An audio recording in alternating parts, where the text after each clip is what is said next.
Hello, I'm Bart Matthews, your public defender. The public defender's salary is paid for by the community, and he is charged with the responsibility of giving legal aid free of charge to any person who seeks and needs it. It is the public defender's sworn duty to defend the public accused of crime until they are proved guilty in a court of law. Now, from the files of the public defender, we bring you the case we call Behind Bars.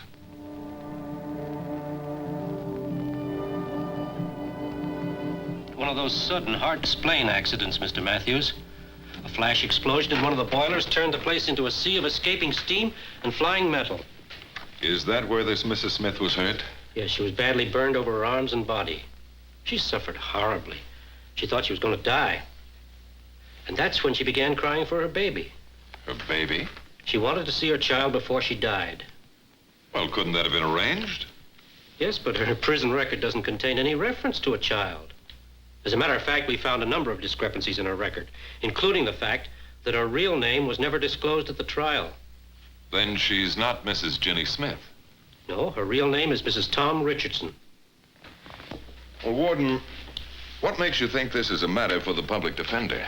Well, I've studied her record, and I've come to the conclusion that there's more to Ginny Smith's case than ever came out in the trial. Well, just what do you want me to do about this Ginny Smith? Or Ginny Richardson? Oh, I just want you to have a talk with her. Then do whatever you think you ought to do. All right. Ginny, I want you to meet Mr. Bart Matthews, the public defender. Hello, Mrs. Smith. What does he want with me? He just wants to talk to you. It's the same as though you were discussing things with your private attorney. Everything you say will be held in the strictest confidence. Thank you, Warden. Listen to him, Ginny. All right, what do you want to talk to me about? I understand you have a young daughter. Yes, When did you see her last? about 3 years ago. Since you've been up here? No, I've been up here 2 years. I didn't see her for a whole year before that. Can you tell me why, Jenny? My husband and I were divorced. He got custody of the child. Tom Richardson, is that your husband's name? My ex-husband. I understand that none of this information appears in the records of your trial. I know. Well, you were represented by counsel. Why didn't he bring all of this out? He didn't know. I didn't tell him. Why didn't you cooperate with your attorney? Because it would have meant dragging my husband in. I didn't want to drag my baby into it. In other words, you chose not to cooperate with your attorney, is that it? That's right. Why? Why don't you leave me alone? I'm doing my time up here. Jenny, if you want to see your baby again, you must cooperate with me. Why did you hide your identity? Why didn't you allow your husband to come forward and testify in your behalf? Why, Jenny? Because I've caused him enough trouble already. The way our marriage broke up was all my fault. Mr. Matthews, I was an alcoholic. I see. I had to leave. I had to go my own way. And then finally I got so tired. I was so alone. All I cared about was a roof over my head, someplace to crawl in and rest.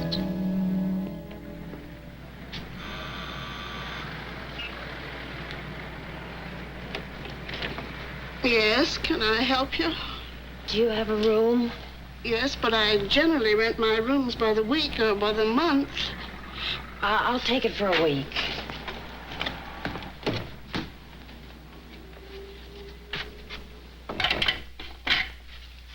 You have any references? References? No. Oh, just thought I'd ask. No one has references anymore. All right, young woman, I'll show you what I have. Thank you. Don't thank me until you see if you like the room.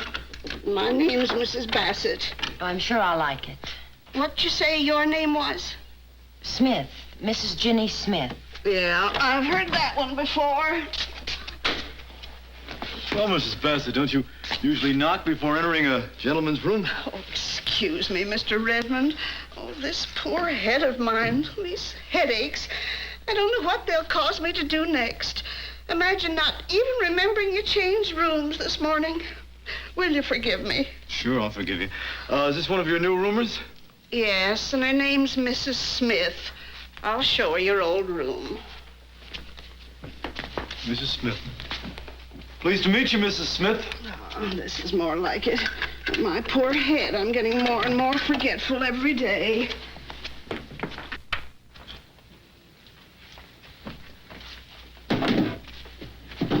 You think it'll do? I beg your pardon? The room, I asked if you'd think it'll do. Oh, yes, Mrs. Bassett. It'll be just fine. I should think it would. This room even has a radio. That's more than most rooms have. You know, there's a shortage of good rooms in this neighborhood. I turn people away every day who are looking for rooms. Well, people have to have a roof over their heads. They can't sleep in the street.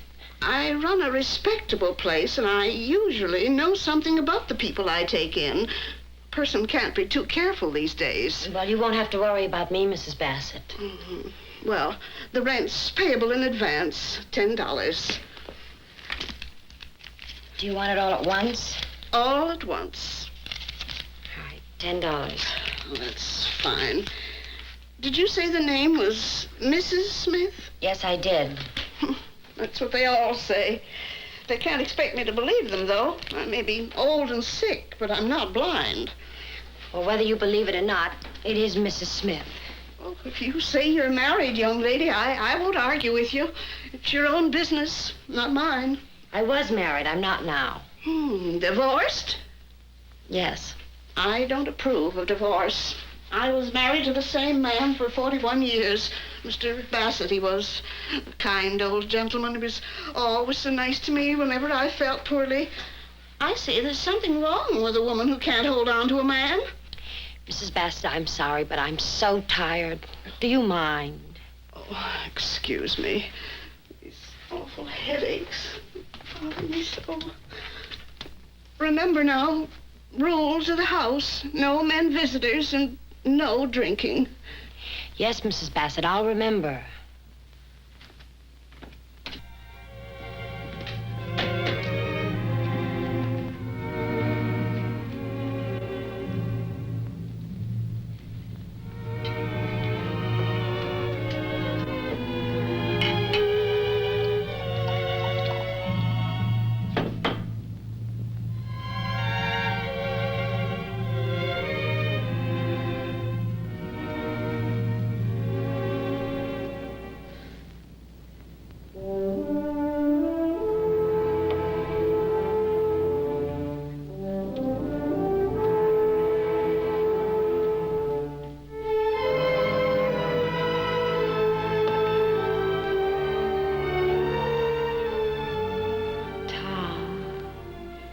My little Kathy.